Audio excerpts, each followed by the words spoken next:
Hello, everyone. This is Miss Gillespie again, the library assistant for DeSoto East, and we are still working on or reading Maizon at Blue Hill. We are on Chapter 5. Maizon is on her way to Blue Hill, the boarding school that she will be attending, and she's getting ready to meet some of the ladies who will be at the school with her. Let's get started. When the train pulled into Canton Station, it gave a loud sigh before jerking to a stop.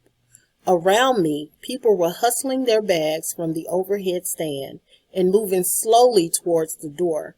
I couldn't move. The clouds had faded away somewhere between New York and here, and now the sun shone through honey gold in the sky. I had never seen anything so beautiful. A long time ago, Grandma told me the story of her first time in New York. She was 25 and had taken a bus from Colorado. It had taken 7 days with the bus stopping in different small towns throughout the night and people getting on and off around her. Grandma said she was the only one traveling by herself on the whole bus, and she felt that loneliness all through the days. Driving through half-dead-looking towns and stopping at bus stops in places that looked like all there was to them was a bus stop. Then Grandma leaned back on the sofa and pressed her hands together and told me that she had to wait until the nighttime to cry because she didn't want people to know what kind of loneliness she was feeling. She said a bubble sat between her mouth and throat all day, and only when the moon was full in the sky did she let it burst into tears. "Canton, last stop," the conductor called. Outside, people moved quickly beneath my window. Far beyond them, green mountains loomed up out of the distance. "Let me take that," the conductor said, taking my suitcase in one hand and using the other hand to help me down the 2 small stairs of the train. I stepped onto the platform and nodded. "Thanks." "Pleasure," he said, winking at me and moving on to the next person. "Maizon Zing?" a woman called, moving quickly toward me. Even though she was as big as Miss Dale, she moved like a small person, taking smooth, quick steps toward me, holding her hat in one hand and a purse with the other. She looked familiar, and after a moment I realized she was in many of the pictures Grandma and I had pored over in the months before. "Miss Bender?" I asked. 200 girls, and you're my only load up, Miss Mason sings," she said as I followed her to the green station wagon she had parked beside the ticket window. "I guess you know I'm your dorm mom." I nodded, shoving my suitcase into the back seat before climbing in beside her. The car smelled of peppermint and vinyl. Miss Bender looked over at me and smiled. "Here, tell you no. A whole lot, Miss Mason. Hook up." I fastened my seatbelt and stole another look at Miss Bender as she pulled away from the ticket window. She drove slowly and carefully, the way Grandma used to drive before her legs started getting sore. She had the most beautiful hair I had ever seen. It was long and black with streaks of gray and white running through it. Her skin was so pale, it looked like someone could just reach right through her. And her eyes were green, it seemed. Then at another moment they looked gray or blue. I had never seen eyes change so. "Dorm mothers live in your dorm," I said, "and kind of keep watch." Miss Bender nodded. Checked her rearview mirror and then started straight ahead again.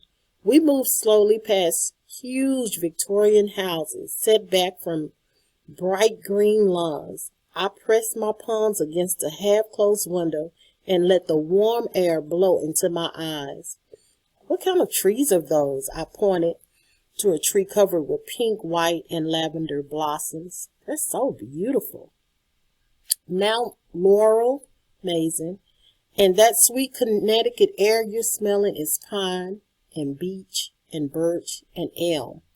Come mid-October, the sky's going to catch on fire, all gold and red and burgundy. I inhaled. I had never smelled anything so wonderful. Makes me think of fall just beginning to happen. Sure does. That last warm day coming at you when all you want to do is be outside in it. After a moment, Miss Bender patted my leg. Don't you look so doomed, Maizon. You'll make friends here. I turned to her. What are the girls like? She laughed softly, revealing small, even teeth with a gap between the two front ones. A Blue Hill girl. That's like asking what Americans are like what New Yorkers are like. This is every kind of girl here. There is every kind of girl here. Big ones, small ones, nice ones, and downright mean ones. Are they all rich girls? Miss Bender was silent for a moment. I really couldn't tell you. Something seems to happen to a girl when she becomes a chameleon. That's our mascot insignia. I guess it's the same as what happens with the reptile. The girls change over into someone they weren't when they came here. I guess it's a little bad to say this, especially to a new arrival. She looked over at me and smiled. But I'm going to say it anyway. I think most of the girls are financially well off, being that the scholarship program is so new. But after a while, they seem to blend into something that's no longer about how much money they have or anything like that. No, it seems to me it takes something more to become a chameleon. And I'm not sure what that something is. I nodded, not understanding what Miss Bender was getting at. Chapter 6. When Miss Bender pulled up in front of my dorm, Edwina Chapman Hall, I had to sit in the car a moment, not sure what my next move would be. The 2-story red brick building had long, straight rows of windows with black seals and flower boxes. Some of the boxes had zinnias and geraniums growing out of them.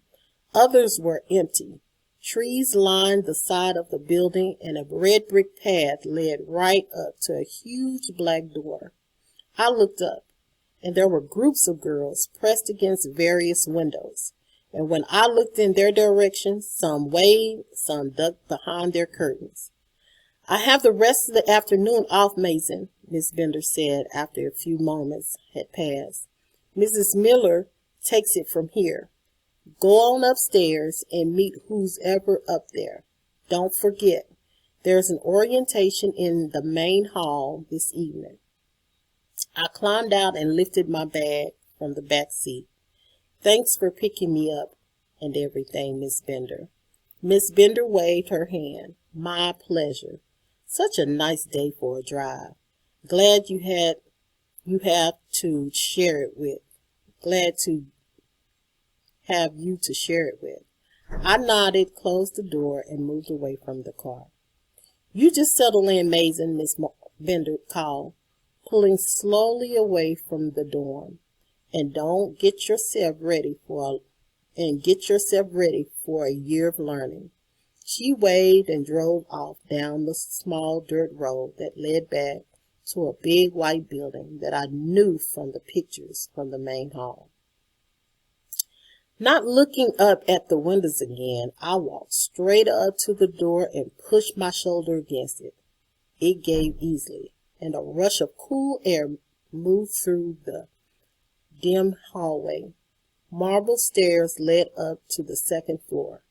I moved slowly past the quiet doors, looking for the one with 204 in brass letters across it.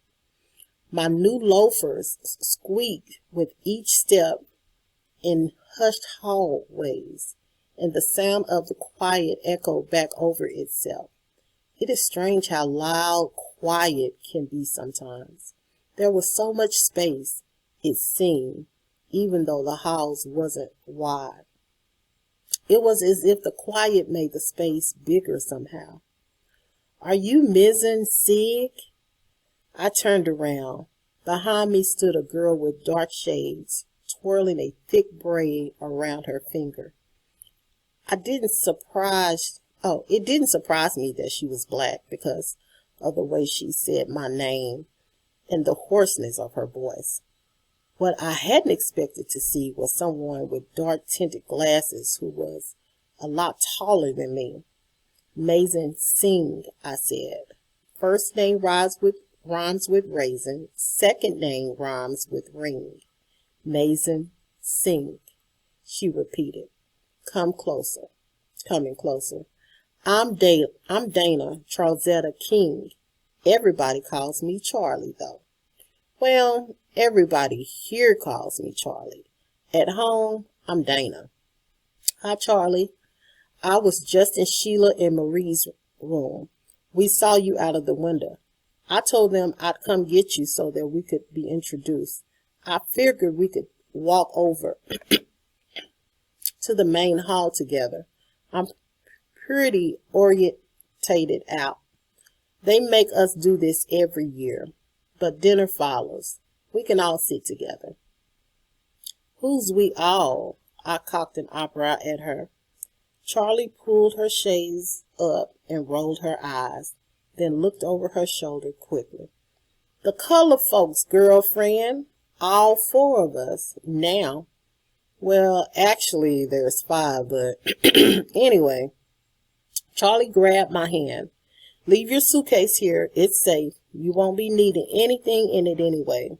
Once you get your uniform on, all you'll be needing is a clean body to put it on. Come on. I wanted to see my room and say hi to my roommate, I said, pulling back. Your roommate won't be back until later on tonight. And if you see one room, you've seen them all. So see Sheila and Marie's. They're probably cleaning off a spot for you anyway. Talk about slobs. Charlie was wearing a t-shirt and a pair of the shortest shorts I had ever seen. Those are nice boots, I said, pointing to the black shin-high lace up she was wearing with the white socks. I practically had to cut off a foot to get them. My mother and dad said they looked too rough, like comeback boots. But I explained that I'd only be able to wear them on the weekend and holidays anyway, so they let me get them. I'm a junior this year, so I think they're starting to lay off me a bit. I pushed my suitcase against the wall and followed Charlie, hoping Marie and Sheila weren't as talkative as she was. It's sure quiet here. Charlie laughed loudly, throwing her head back so her braids bounced against her neck. She looked at me, raising her shades again. Her eyes were dark. She had the longest lashes of anybody I had ever seen. That's why I'm here, girlfriend. This year, I'm gonna make some noise. Blue Hill is not ready for Dana Charlzetta. Call me Charlie King. I giggled.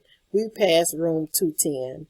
Bruce Springsteen was singing Born to the USA behind the door. Well, that's all, everyone. That is chapter 5 and chapter 6. It seems that she's made it okay. She thinks Miss Bender is okay. And I think she's going to come to like her black girlfriends, Charlie. So we'll read chapter 7 next, and we'll see what happens from there. Thank you, guys. If you have any questions, you can always send me a comment on the DeSoto Virtual Library. Look forward to hearing from you soon. Have a great day. Bye for now.